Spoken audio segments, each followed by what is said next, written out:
This is the Ancient and Medieval History Lecture for Friday, the 22nd of October, 2021.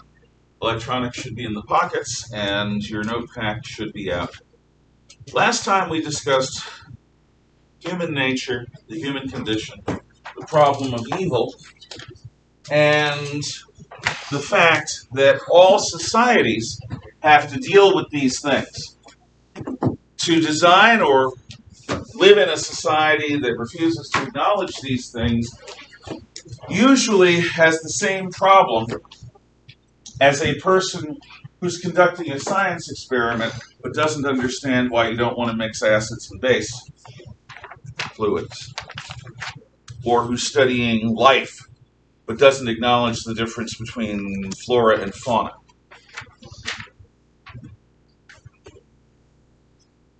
In the course of history, there are a series of naturally evolved societies. These societies happen over time. They start out one way and they slowly change. Sometimes there are big events like wars that make rapid change. But you can trace them back to a historical antecedent.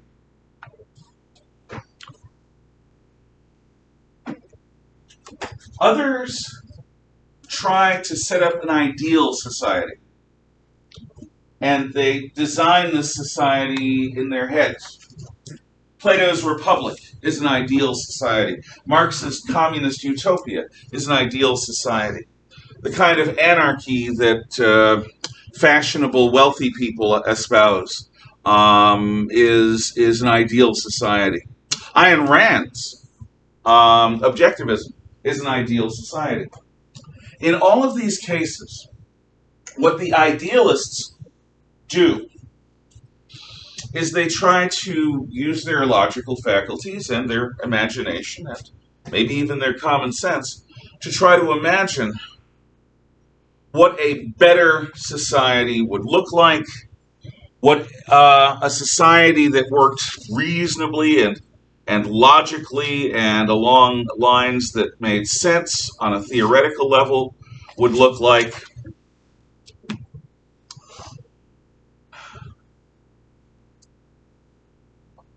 In the case of Plato's Republic, it was never tried. In the case of Marxism, it's been tried many times, and it has never produced anything other than blood and death and oppression. But it's just never been tried yet. Anarchy, in the sense that comfortable elites think about anarchy, has never been tried either. Because every time law and order genuinely recedes, you have mob violence, riots, burning, looting, rapine. Nobody's safe. The Wild West, Mad Max, The Purge. Their kind of anarchy has less to do with reality than even Marxism. So what we're going to look at in history is a variety of naturally evolved societies and also a variety of attempts to idealize human life and make a better society just by trying really hard and being really smart. And the reason I've talked about all of these things now is because of the nature of agrarian society, the agrarian social order, which doesn't fundamentally change for close to 10,000 years. 10,000 years before Christ to about 200 years ago. That's a long time. There are some minor changes, but in general terms, agrarian societies in China, in the American Southwest, in Europe, in the Middle East, all basically function in a recognizable way. It's not quite as common as the Paleolithic hunter-gatherers. They are remarkably similar to one another. Bless you. But agrarian societies are still quite similar enough to one another to be called a type of society. a distinct and discrete type of society. Now, something changes, and we do have tissues if you need it. Something changes when we start to farm. We stop moving around. Like the lifestyle or not, the nomadic hunter-gatherer traveled, saw a good part of the world. They walked from place to place. They followed a circuit of camps every 3 to 5 years that revealed to them probably vast bodies of water in form of lakes or rivers or streams, marshlands and grasslands, forest, winter, spring, summer, and fall, even hills and mountains. A variety of wildlife, a variety of plant life, a variety of territories, and a variety of enemies from place to place, because they weren't the only tribe. There were other tribes doing the same thing and coming into contact with one another. Oh, we are in hilly country of East. We are going to deal with the Badger people. The Badger people aren't called Badger people for nothing. They dig in the earth and they're stubborn and really, really tough.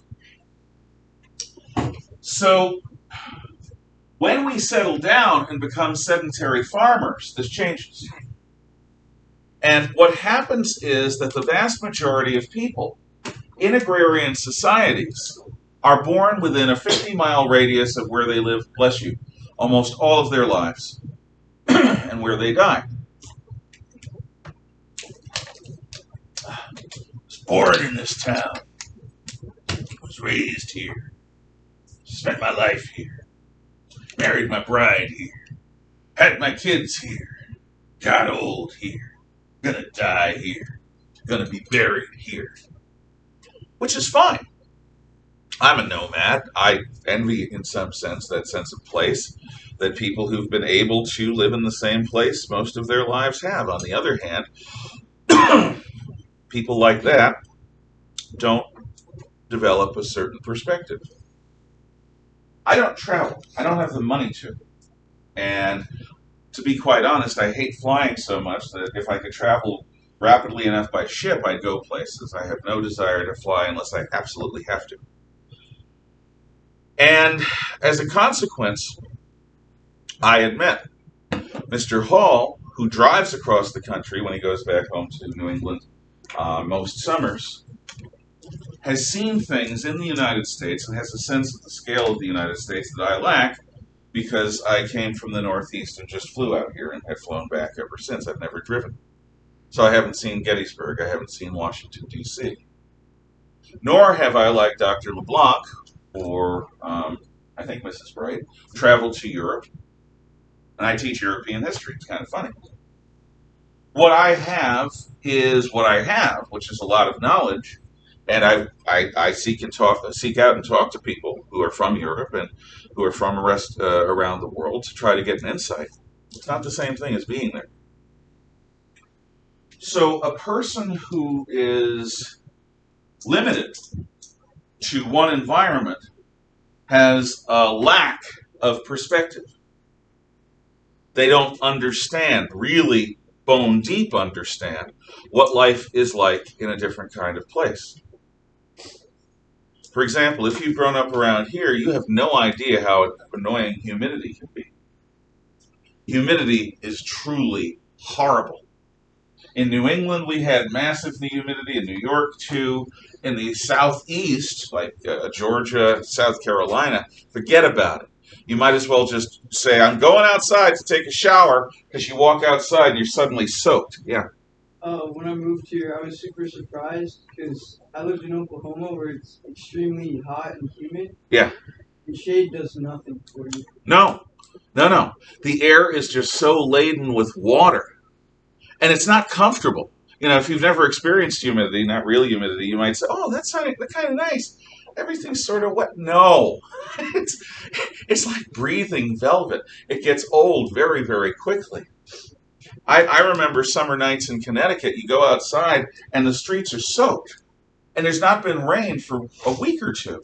It's the humidity condensing on the road.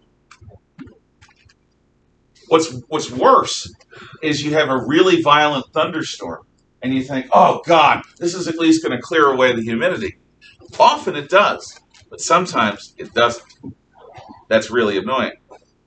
Or, if you've lived in this area, there are winters, and the winters can be rough, but compared to Maine, the winters here, at least that I've seen since 2014, have been very, very tame.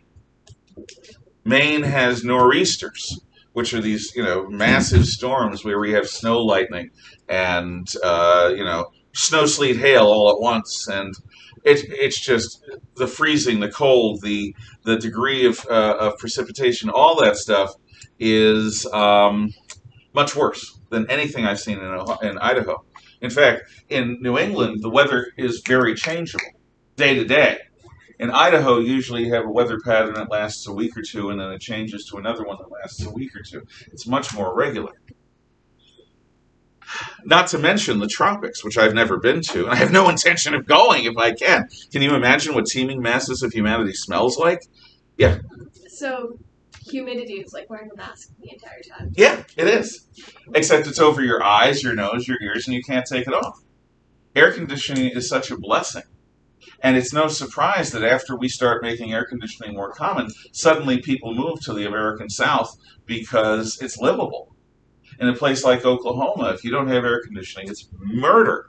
And you wouldn't think Oklahoma would be very wet. I mean, it's open, it's flat, it's relatively arid. But no, because it's a plain state, it gets in some ways the worst of the weather. Not to mention tornadoes.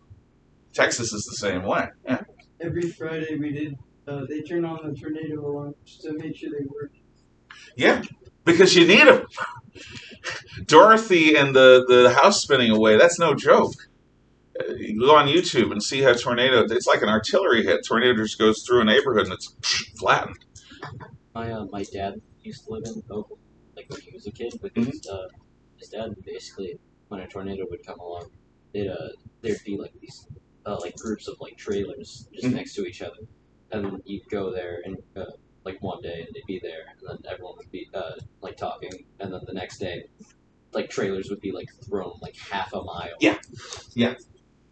And it's not like Twister where you can get close to a storm and then hold onto a pipe and survive. If that was a real movie, I'm talking about a 1990s disaster movie about tornadoes. At the end, two people are in the heart of a tornado and they're just holding onto this pipe and they live. No, they'd be ripped into dozens of tiny little bloody pieces. It's not safe. Not safe at all. Anyway, the point is, there is a limit. And sedentary farmers are now basically experts in one area. Now, on the other hand, what is the real world to a sedentary farmer? So, here basically is a diagram of the real world to a sedentary farmer. You've got the local area. And these guys know every fishing hole. They know every ambush point. They know where to get the strawberries, the raspberries. They know where the beehives are naturally wild. They know the local area better than anyone else because that's where they spend their lives. They grew up there, they play there as children, they hunt there as young men. Even if they're farmers, they still do hunting. It's just local hunting. And they have to fight there, too, to protect their homes. So no one knows the local area like they do. That's half their world. The other half of their world is the nighttime sky. Now, when I was in college, I had a friend who enjoyed imbibing of the wacky tobacco. And one day, or one night actually, it had to be at night, he was lying on the hood of the car, looking up, and I walked by and he said, the sky is the biggest thing you'll ever see. The horrible thing is he's right. It is. There's nothing bigger than the nighttime sky. Daytime sky is close. Nighttime sky. I had to admit, he's right. You're looking into infinity. And you're also looking into eternity. Because the farther away stuff is, the older the vision that you're getting is. Many, many, many stars that we see every night in the nighttime sky are gone.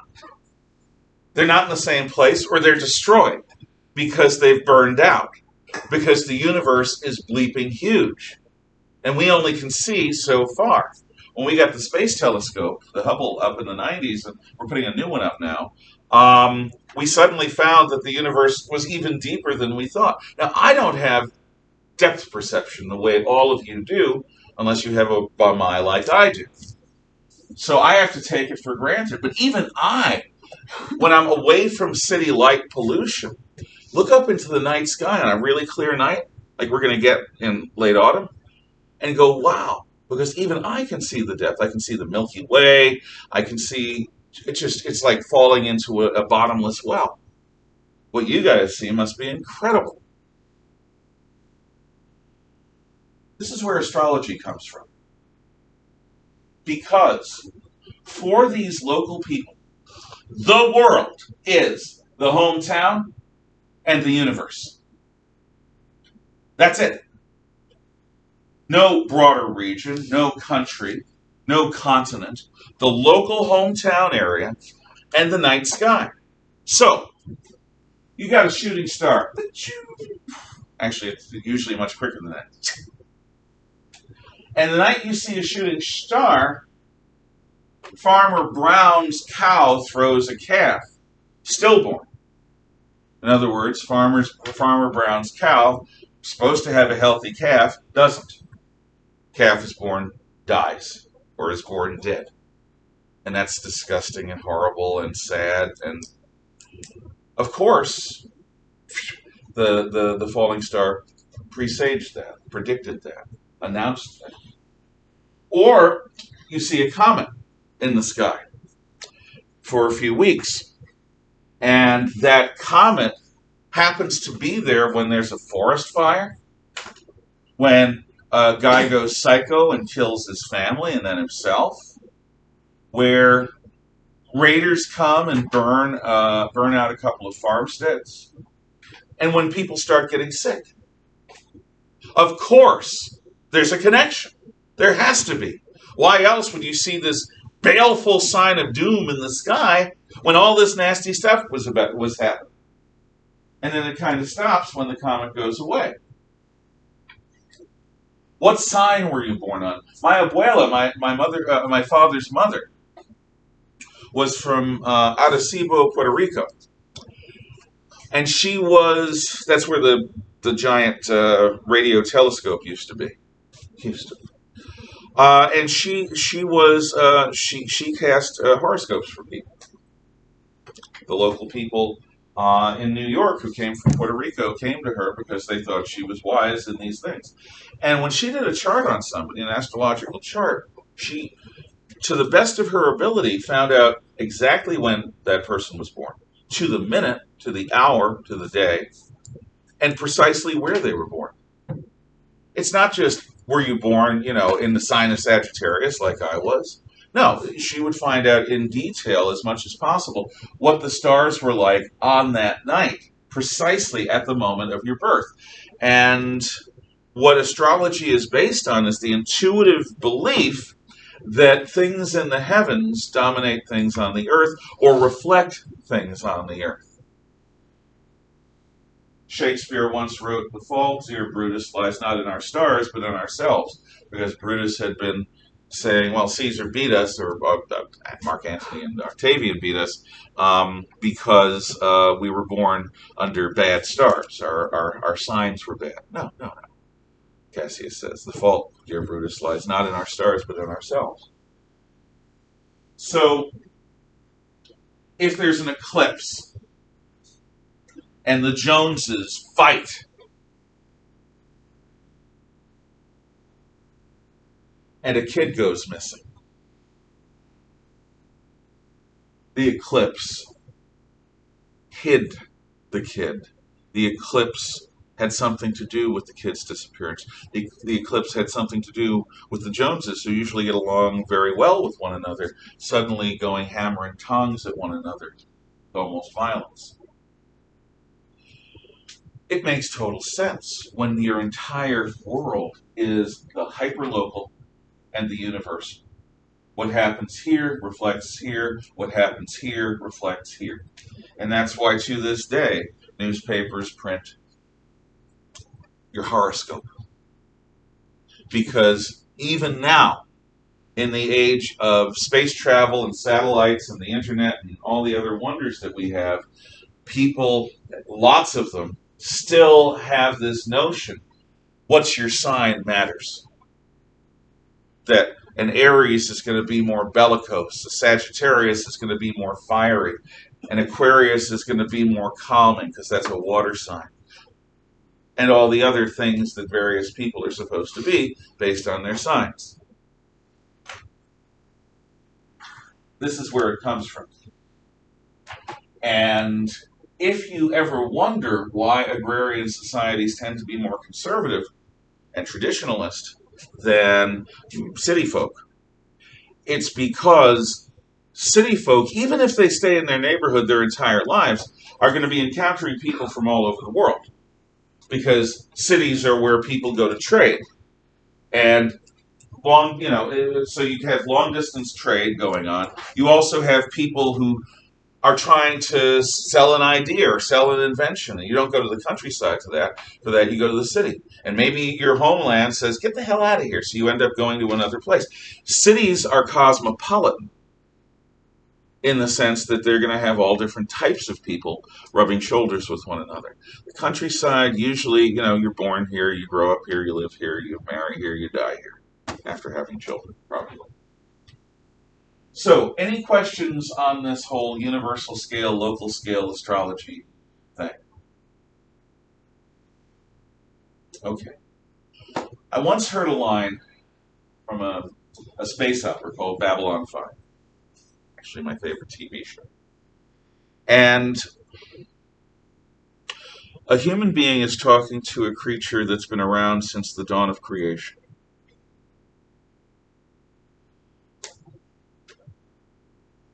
And the question of what it's like to be an immortal came up. And the human being asks, what's it like? And the, in effect, immortal being says, would that I were young enough to believe that love could be eternal. A permanent thing. That cut me. I do believe that love can be eternal. But I'm a short-lived human being. To me, eternity isn't that long. Probably well under a century. So, in any event, I thought that had something to do with it. Okay, now we're going to look at the basis of culture and of civilization. We start out with the divine. Modern people, from the industrial age, looked at the world scientifically and legalistically. It's a tendency of people who depend upon mechanization, machines, networks of machines, and a great deal of order. In a courtroom, if you cannot prove something, you assume that it's not necessarily true. So in the industrial era, there have been many different approaches to the religion of atheism. I call it a religion because it asserts an unprovable faith. God does not exist. Really? That's nice that you think that. Can you prove God doesn't exist? And the answer is no. I can't prove to an atheist God exists. They can't prove to me God doesn't exist. Atheism, therefore, is a faith. A person who is an atheist is putting all of their eggs in the belief that there is no God. It is a leap of faith. It is not rational. It is a statement saying, this is what I believe. I believe there is no God. And there are many variants of atheism in modern ideas. Marx was an atheist. Many socialists, anarcho-syndicalists, and anarchists are atheists. Many people who are taught scientific history by scientists are taught that you can believe in God or you can believe in science. That's not the case.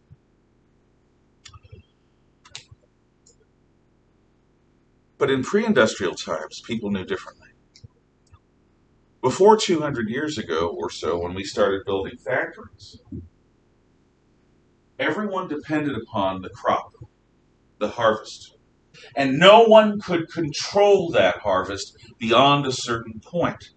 The harvest was literally in the hands of the gods.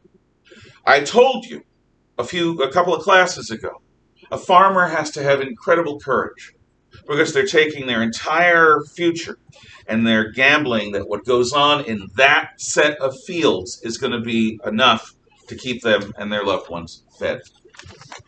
That's the gamble. And all the things that can go wrong. That existential sense of powerlessness that a farmer feels because it's reasonable leads to religious faith. Before that, in Paleolithic times, you're in a familiar forest, but you're hiding in a hole under a tree, which is not a great place to hide, in the middle of a lightning storm. Why? Because this familiar environment is suddenly a battleground of the gods. Jupiter is bowling. Thor is throwing his thunderbolts. There's a battle of the giants in the sky. That sense of existential powerlessness is there. There's an old saying among soldiers, there are no atheists in foxholes. Well, that's not true. There are a couple. But most people who are in a foxhole, which means they're in an active battlefield, most people quickly develop a hope that there is a God and that that God might have mercy on them. Because death is this close. An artillery barrage happens, or a mortar attack happens, or the enemy happens to come right past your foxhole with a flamethrower, or grenades, or bayonets, or just a rifle. And all that you are, or were, or ever shall be ends. Your body dies. In moments like that, the existential powerlessness that a soldier has on a battlefield to keep himself safe, and to earn victory, and to keep his comrades safe, all of that tends to lead to religious faith. Our medicine is really good. We've extended natural lifespan from under 25 years on average to in the high 70s, low 80s, I think. Women live longer than men. Why? Because we live with you. It's a joke. You said horrible things about women. Again, come on. Again, I say them all the time. On the other hand, I love women. I was raised by women. I have a wife. But I live with her, and she lives with me. And I do not expect to outlive her. Who knows? May happen. Probably won't. Then again, when women entered the workforce, they took on male levels of heart disease and hypertension and strokes and all the other things. So maybe entering the workforce isn't in the long run going to be good for the relative longevity of females versus males. Maybe the working world is just hard on you. In any event, that's a discursion. That's me babbling. If anyone wants to tell me how wonderful the other ideas are and how wrong I am, please be my guest to raise your hand. Because, thank you. So it is true that once women started entering the workforce, they had more common signs of like heart disease and stuff, which is cool and all that because yay, hurtfulness. But yeah, they all like go in, and when they worked, there were different like cultural changes, correct? Yes. Instead of just like, oh, they're working like men now. Oh yeah, no. There were a lot of cultural. There are a lot of cultural changes. Look at how many people are raised in daycare rather than by their mom at home, or I guess dad at home. That's a cultural change. There are a bunch of others that come from that. Anyway, you were saying? I don't want to interrupt. Or did I interrupt? No, you. Okay. In any event, that was an off-topic thing. The idea is that a human being is incapable of extending their life beyond a certain point. Even with modern medicine, we're not immortal. And when you understand that, there is an existential sense of powerlessness. In all of those cases, as you will see in the Old Testament, Whenever the Jews are, yeah, baby, we're Jews, we're on top of the world, God goes, beep. Whatever the Jews are succeeding at collapses, and they come back to God. God, you're great. And then they succeed again. We're great. Beep.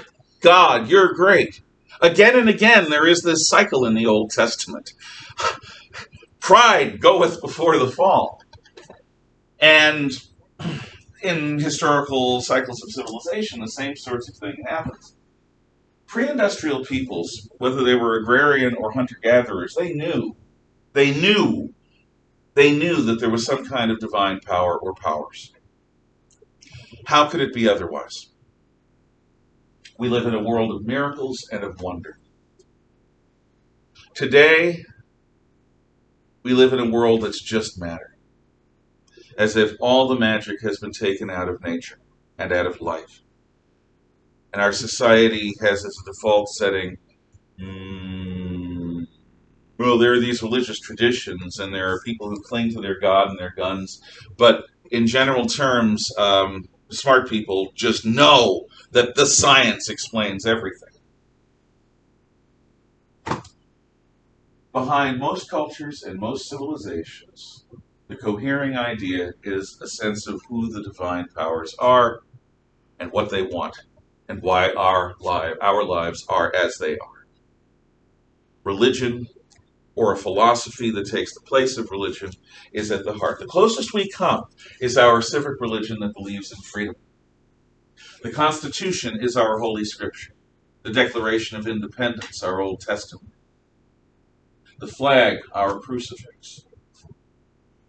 Send us your tired, your poor, your huddled masses yearning to breathe free. The Statue of Liberty, like the little fish. And the dogma of the United States, a secular philosophy that takes the place of religion, that unifies us, is the notion that the best way to live is in freedom, with other people who are also free, even if they disagree with you, even if life is more dangerous or more complicated because of that. Because it's better to be able to make your own choices as an adult, even if that makes the world a riskier place, than it is to live safe under somebody else's control, as if you're a teenager for your entire existence. That's our civic religion. And for over 200 years, about 2 1/3 centuries now, it has held the United States together. Even in the Civil War, both sides were fighting for freedom. The North was fighting to free the slaves and to keep the country together. The South was fighting for freedom against Washington, D.C., a government that could take their property away is a government that could take any freedom away. Most Confederates didn't have the money for a slave. They weren't fighting for slavery. They were fighting, as they saw it, for freedom from government interference in the way they lived their lives. So this kind of goes along with something that I've read, that the Civil War, people make it out to be like this great thing where we freed the slaves. But after I kind of look in on it, it's fascinating. But a lot of it was the states' rights, because they didn't want the government to be too overbearing. Absolutely. And that's, look, if you take the sort of woke point of view that nobody who was a Confederate had any good in them, because they're all slave-holding, slave-supporting. No. The same motivation that motivated Jefferson, Washington, the Adamses, and everyone else to fight the British for freedom against an intrusive government is exactly what most Confederates were fighting for. I'll say this too because we're on the subject of the Confederacy. Do you know why Robert E. Lee should be a hero north and south, and why statues of him not only shouldn't be torn down, but should be built? At the end of the Civil War, our bloodiest war, our most divisive war, most Confederate soldiers wanted to go into the hills and keep fighting a guerrilla war. Not to accept the peace, not to surrender their weapons, but to go into the hills and shoot Yankees from behind the rocks and trees and everywhere. Robert E. Lee put a stop to that. When he surrendered his army at Appomattox Courthouse, he had made it clear, crystal clear to his soldiers, they will not do that. They will not go into the hills and continue the war. that saved this country an ongoing bloodletting. It probably is, more than anything else, what kept this country together. Because had they gone into the hills and had we had another 5, 10, or 20 years of ongoing guerrilla fighting, it's very unlikely that the South could have been integrated back into the United States. Robert E. Lee saved us from that. Whatever else you may want to say about him, that was an act that saved the United States. Not the Confederate States, the United States. The worst that his soldiers who disobeyed him were able to do was to set up the Ku Klux Klan. A Confederate cavalry general named Nathan Bedford Forrest set it up. But that was always a small-scale criminal conspiracy. It was horrible in that it killed blacks and terrorized whites and killed whites who supported rights for blacks.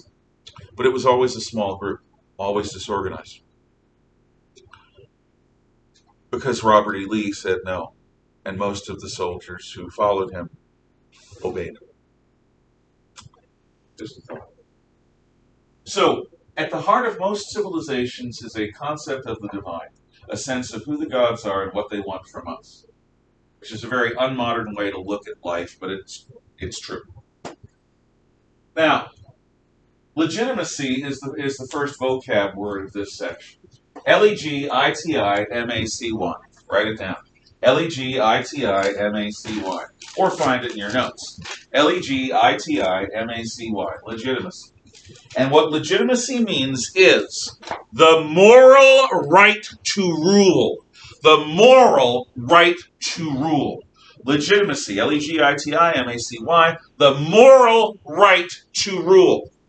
What legitimacy is the sense, yeah, it's good that that guy's the boss of me. Because that guy is worthy of my respect and my loyalty. We Americans are taught never to submit to anyone unless we absolutely have to. We're taught that being independent is the chiefest of all virtues. That isn't entirely true. Sometimes the best thing that you can do in life is follow a worthy leader. Not blindly, but to follow somebody, to work in concert with somebody for a common goal, for a greater good. Not every revolutionary was independent who fought. They fought under George Washington. They fought under the authority of the Continental Congress. So, legitimacy is the sense that there's a healthy relationship between leader and follower. That the followers respect that the leader should be in charge. If they don't, the relationship will fail. So, there's the standard story in the Army. You've got a sergeant who's been in the Army for 10 or 15 years. They started out as a grunt, they worked their way up, they know everything about being a soldier. But put in command over the sergeant is a second lieutenant straight out of military academy. Knows all about math, knows all about engineering, knows all about military history, has little to no practical experience. Leading men, leading adults. And the Army does this to train the young officer to learn to be a leader. And what everyone knows but nobody says is that a second lieutenant, who has a JROTC background or a military academy background, who has not been themselves a soldier, should rely very heavily on their sergeant. They're the ones that have the final say, but if they're smart, they'll listen to their sergeant most of the time. They won't do it publicly. The sergeant will know you got to boost the confidence people have in the second lieutenant. But behind closed doors, the sergeant and the lieutenant have to have an understanding. You're a young man just starting out. I'm an older man. I've been around. For what it's worth, this is what I think. And a smart second lieutenant will really, really, really, really, really take that seriously. That's good advice, usually.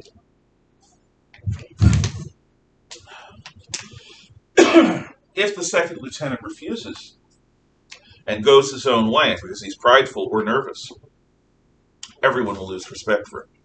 Not because the sergeant undermines him, the sergeant will try not to, but because the second lieutenant will be acting foolishly and selfishly, and nobody respects that. Not if your life is on the line and this guy is in charge of you in the middle of battle. In war, sometimes second lieutenants like that accidentally get shot by their own side. In Vietnam, it was called fragging. What would happen is people would put a grenade in the lieutenant's kit, and when the lieutenant opened up his backpack, kaboom, oops. And it's because they didn't want to die under this fool's command. Legitimacy is the opposite of that. Legitimacy is the moral right to rule. The sense in the followers that the leader is righteous, that the leader is a good person or a wise person, a thoughtful person, a deliberative person, a courageous person who will do the right thing. In the military, a good officer always makes sure that his men are bedded down and fed before he takes care of his own needs. And always makes sure that he understands his orders. An officer's not always able to keep his troops alive, but an officer can understand his orders enough to not waste the lives of his soldiers foolishly. So, at the heart of human civilization is not only a concept or culture of the divine, but there's also a concept of legitimate authority. Usually in Paleolithic hunter-gatherer societies, the chief is not inherited. The chief is either elected or selected or rises to the top just by their natural wisdom and strength. Sometimes the chieftain has to do feats of strength or feats of courage or feats of enduring pain. But people are not going to follow a fool. So the test of any leader in any situation ever with people is, do you earn the moral right to rule? Do you demonstrate to your followers that you are worth following? One way this can happen is the gods put you in charge. This is where the divine right of kings comes from. Why do we follow the king? Because God made him our king. We love God, we love the king. Sometimes in the military, it's supposed to be a meritocracy. You're supposed to rise only through your ability, no matter your race, your creed, your sex, any of that. You've got to be good at your job in order to get a better job. Meritocracy. There are many sources of legitimacy. The worst source of legitimacy, it's not even really, it's a phony source, is fear. Fear makes a lousy source of, because what fear is do what I say or I hurt you. That works when you're standing over somebody holding a club. But when that leader is not around, you hate them. You hate them for making you feel small. You hate them for making you feel bad. So, that's where I'm going to leave it today. I guess you didn't have to take your notes out after all, except I'm being stubborn. Sorry about that. And do you have any questions, comments, or thoughts? To kind of bring it back to the Confederacies. Yeah. Is that okay? Yeah, totally. Okay. So, for a while, I was stuck in this mindset of, like, I hear one side of the story, I think the other side's bad. And that's what I kind of thought with the Confederacy. Like, oh, they fought to keep slaves and slavery is bad. Mm-hmm. But there's a couple things wrong with that outlook, because at the time, they didn't think that was bad, because it was the culture that they were around. Yeah. And most cultures had slaves. And they fought most of the time, fought for their states' rights. And they thought they were on the good side of history. Both sides did. Yeah. But the thing with the saying, like, good always wins, is that the winners write the history books. Good does not always win. God, I'd love it if good always won. Gandhi once said a statement, and it's on my wall, and it's about how evil always falls. Always.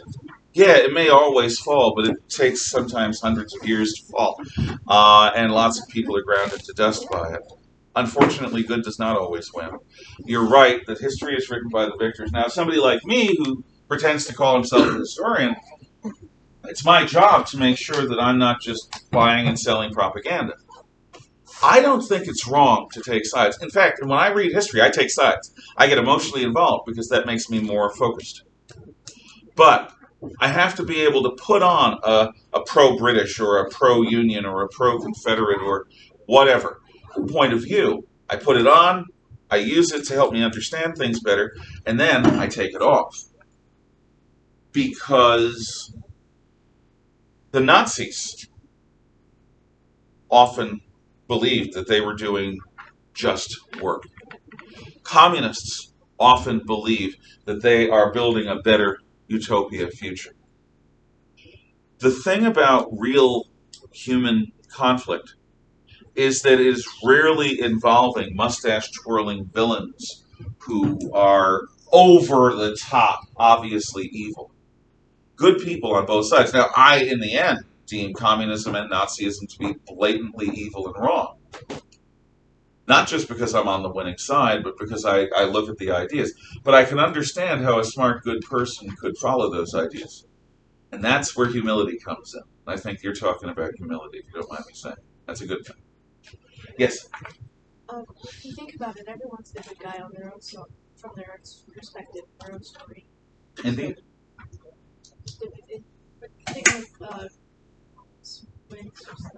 Yeah, I would never say that. But everyone thinks that they're the good guy from perspective, so in a way, kind of. Yeah. Depends on whose perspective. I think that it's wise to. I think that it's wise to acknowledge that. I really do, because that shows your humanity. I don't think that you should then become morally relativistic, which says that because people disagree, there is no truth, there is no good, there is no evil. No, I'm sorry.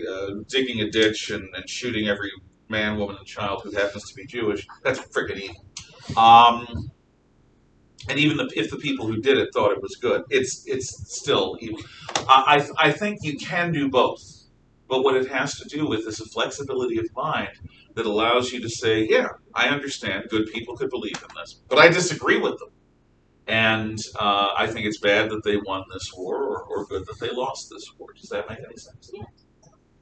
Any other thoughts, insights, ideas? Then I appreciate your time. Do we have homework for next week in this class? I don't think so. No. No? No. November 1st. November 1st is chapter survey 4. So, enjoy your weekend. Thank you. Thank you, Mr.